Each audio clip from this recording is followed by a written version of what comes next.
everybody, I'm Tim Sackett, HR expert, and I'm here today to talk to you a little bit about developing your employees as a leader.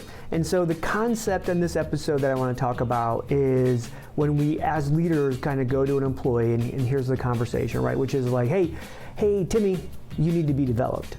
And you go, and again, my initial reaction to that conversation, you might be going, oh, well, what's wrong with that? Like, yeah, we're a leader, we're supposed to develop everybody.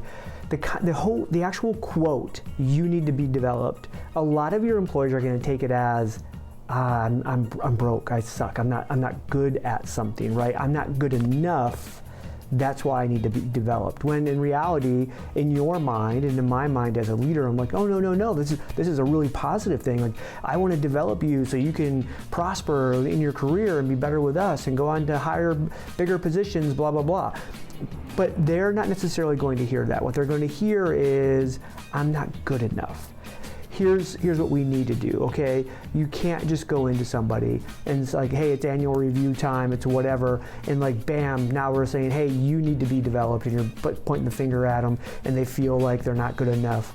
So you've got to that point where you didn't have the conversation, we didn't ask them, but you're already there, so how can we turn this around? Well, there's a number, right? One of the ways that I might kind of address this would be to come back at them and come to them and say, hey, what is it that you're really good at, right? Let's have this conversation.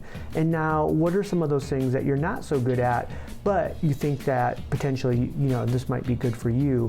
Another way to go, if you just totally don't want to ask them the question and get their involvement, or maybe you have an employee that struggles with actually verbalizing that involvement that they want to be in, which would be to go to them and say, hey, as your leader, here's where I think you're really good. You do this really well. You're giving so much to our team and to our group, to our organization, because you're doing this.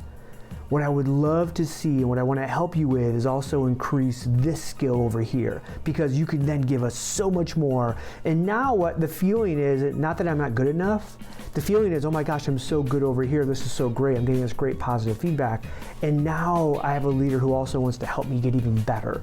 And that's a better conversation to have than coming to them and saying, you need to be developed, which in their mind, they're saying, I'm not good enough. Don't have that happen. Don't have that conversation happen. I hope you enjoyed this episode of Talent Talks. Again, check out the other ones. They're great. Myself or Chris or some of the other people that are doing these give you really valuable information for you as leaders to share across the organization and help us all become better. See you next time.